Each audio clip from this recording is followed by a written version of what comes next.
الحمد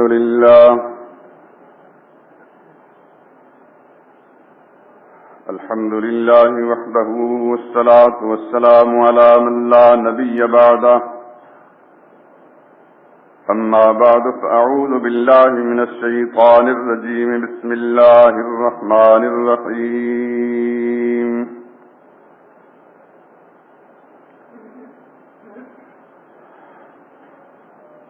يا أيها الذين آمنوا إن جاءكم فاسق بنبأ فتبينوا أن تصيبوا قوما بجهالة فتصبحوا على ما فعلتم نادمين واعلموا أن فيكم رسول الله لو يطيعكم في كثير من الأمر لعنتم ولكن الله حبب إليكم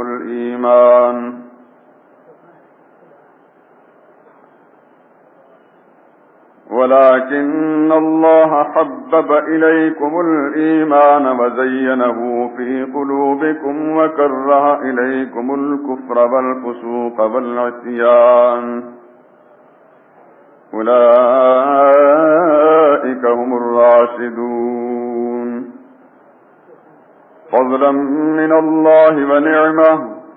والله عليم حكيم وإن طائفتان من المؤمنين اقتتلوا فأصلحوا بينهما فإن بغت إحداهما على الأخرى فقاتلوا التي تبغي حتى تفيء إلى أمر الله فإن فاءت فأصلحوا بينهما بالعدل وأقسطوا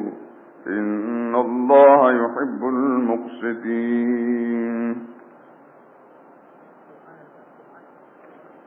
إنما المؤمنون إخوة فأصلحوا بين أخويكم واتقوا الله لعلكم ترحمون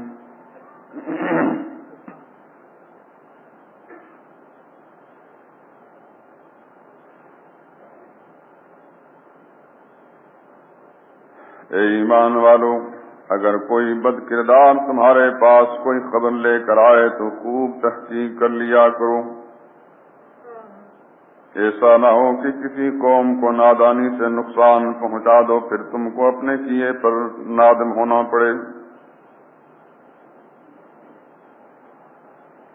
اور جان لو کہ تم اللہ کے پیغمبر ہیں، اگر بہت سی باتوں میں وہ تمہارا کہا مان لیا کریں تو تم مشکل میں پڑ جاؤ، لیکن اللہ نے تم کو ایمان عزیز بنا دیا اور اس کو تمہارے دلوں میں سجا دیا اور کفر اور گناہ اور نافرمانی سے تم کو بیزار کر دیا ہے، ایسے ہی لوگ ہدایت پر ہیں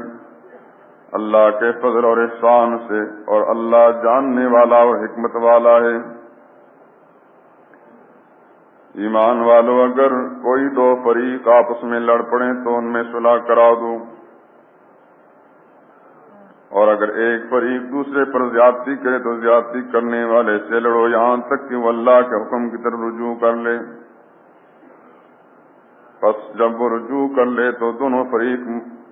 مساوات کے ساتھ صلح کرا دو، انصاف سے کام لو، یہ اللہ انصاف کرنے والوں کو پسند کرتا ہے۔ مومن تو آپس میں بھائی بھائی ہیں تو اپنے دو بھائیوں میں صلح کرا دیا کرو، اور اللہ سے ڈرتے رہو تاکہ تم پر رحمت کی جائے۔ سبحان ربک رب العزة عما یصفون وسلام علی المرسلین والحمد للہ رب العالمین۔ بزرگان محترم، برادران عزیز، سورہ حجرات کی آیات، اس کے پہلے حصے کی تلاوت سے پہلے بھی گزشتہ جمعوں کے بیانات کے اندر آپ سنتے چلے آئے ہیں، اور بار بار ان آیات کی تلاوت کا مقصد یہی ہے، جیسے کہ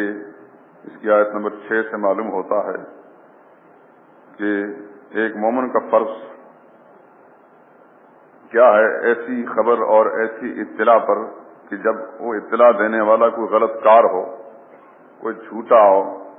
اور دغاباز قسم کا انسان ہو، اگر اس کو کسی قوم کی کسی کے بارے میں کوئی اطلاع اور خبر دی جائے تو اس کا فرض کیا بنتا ہے؟ قرآن کی ہدایت اور تعلیم اس سلسلے میں یہ ہے، فتبینوا، کوئی فاسق اگر تمہارے پاس کوئی خبر لے کر آئے تو اس کی خوب تحقیق کر لیا کرو، چھان بین کر لیا کرو۔ اگر ایسا نہیں کرو گے ان تصیبوا قوما بجہالہ، تو اس غلط کار آدمی کی غلط اطلاع پر ہو سکتا ہے کہ تم کسی دوسری قوم کے بارے میں کوئی ایسا غلط قدم اٹھا لو یا غلط فیصلہ کر لو، فتصبحوا علی ما فعلتم نادمین، اور بالآخر جب اصل صورتحال سامنے آئے تو تمہیں پچھتانا پڑے۔ اس کے بعد اگلی آیت کے اندر براہ راست محمد رسول اللہ صلی اللہ علیہ وسلم کے صحابہ اکرام کو خطاب کرتے ہوئے اللہ نے عرش عظیم سے ان کے باطن کو جھانک کر ان کے اندرونی حالات کو معلوم کرتے ہوئے ان کے بارے میں فیصلہ دے دیا ہے کہ تم وہ لوگ ہو کہ اللہ نے تمہارے دلوں کے اندر ایمان کو نہ صرف مزین کیا ہے بلکہ سجا دیا ہے، اور اللہ نے ایمان تمہارے نزدیک سب چیزوں کے مقابلے میں محبوب بنا دیا ہے۔ تم ہر چیز چھوڑ سکتے ہو لیکن ایمان کو نہیں چھوڑ سکتے، اور کفر اور فسوق اور عصیان، کفر تو بہت بڑی چیز ہے، اس سے کم درجے کے گناہ بلکہ اس سے کم درجے کے گناہ بھی اللہ نے اس کی نفرت تمہارے دل میں بٹھا دی ہے۔ اولئک هم الراشدون، صحابہ دنیا میں جہاں کہیں بھی رہیں گے، کسی حالت میں بھی ہوں گے، کوئی بھی طبقہ صحابہ کا ہوگا وہ راشد ہوں گے، ہدایت یافتہ ہوں گے، جس لائن پر وہ چلیں گے ہدایت والے ہوں گے۔ فضل من اللہ ونعم، یہ اللہ کا فضل اور اس کا احسان ہے، کسی کا ذاتی کمال نہیں۔ پھر اس کے بعد اگلی آیات کے اندر فرمایا کہ مسلمانوں کے دو گروہوں میں سے کوئی آپس میں لڑ پڑیں تو کوشش کرو مصالحت کی۔ اگر ایک گروہ باغی نظر آتا ہے، وہ بغاوت پر اترا ہوا ہے، وہ ظلم زیادتی کرتا ہے، تو پھر اس کو اس ظلم زیادتی سے روکنے کے لیے اس کے خلاف اقدام کرنا بھی جائز ہے، اور عدل و انصاف کے ساتھ مساوات کے اصولوں کے پیش نظر دونوں کے درمیان صلح کرا دی جائے کہ ایسے منصفین کو اللہ پسند کرتے ہیں۔ ایمان والے تو آپس میں بھائی بھائی ہیں، لہذا ان میں صلح ہی رہنی چاہیے۔ یہ قرآن کریم کے کچھ اصول ہیں جو ان آیات کریمہ میں بیان ہوئے۔ جیسا کہ عرض کر چکا ہوں کہ اس آیت کریمہ جو شروع میں پڑھی گئی ہے اس کی بار بار تلاوت اس لیے کرتا ہوں کہ جو میرا موضوع ہے اس سے متعلق ہے، اور جیسا کہ آپ کو معلوم ہے کہ میں ایک ایسا جھوٹ، ایک ایسا افتراء اور ایسا بہتان جو نیا نہیں بہت پرانا ہے اور صدیوں سے امت مسلمہ کے اذہان کو، ان کے دل و دماغ کو برباد کرتا چلا آیا ہے۔ ظاہر بات ہے کہ ہر زمانے میں اہل اللہ والے اس جھوٹ کا صفایا کرنے کی کوشش کرتے رہے، لیکن جس پیمانے پر جھوٹ پھیلانے والے جھوٹ پھیلاتے رہے، صفائی کرنے والے اس پیمانے پر صفائی نہیں کر سکے۔ اس کی میں بالکل محسوس اور واضح مثال آپ کو یوں دوں کہ آج اگر کوئی طبقہ یا کوئی جماعت معاشرے میں پھیلی ہوئی بے حیائی کو، بے پردگی کو مٹانے کی کوشش کرتا ہے تحریر کے ذریعے، تقریر کے ذریعے، دوسرے ذرائع سے، ظاہر بات ہے کہ آپ جانتے ہیں کہ ایسے لوگ بہرحال ہیں جن کی کوشش یہ رہتی ہے کہ معاشرے کے اندر جو بے حیائی جس انداز سے پھیل رہی ہے اس کو مٹنا چاہیے، ختم ہونا چاہیے۔ لیکن اس طرح کی کوشش کرنے والے اور ان کے مقابلے میں بے حیائی کو پھیلانے والے کتنی مقدار میں ہیں تو آپ جانتے ہیں کہ باہم کوئی تناسب نہیں۔ بے حیائی کو مٹانے کی جو کوششیں ہو رہی ہیں وہ بہت کم ہیں، اور بے حیائی کو پھیلانے کی جو کوششیں ہیں بہت زیادہ ہیں۔ اسی طریقے سے ہر زمانے کے اندر اس طرح کے کذب اور جھوٹ اور افتراء اور بہتان کو مٹانے کی کوشش اللہ والے کرتے رہے۔ یہ بات اس لیے عرض کر رہا ہوں، کوئی یہ نہ سمجھے کہ جناب اس سے پہلے کبھی کسی کو خیال نہیں آیا، تو اکیلا ہی ایسا رہ گیا ہے کہ جو اس بات کا ٹھیکیدار بن کر یہ بات کر رہا ہے۔ یہ ایسی بات نہیں، ہمارے سامنے اگر کچھ حقائق ہیں تو پہلے اللہ والوں کے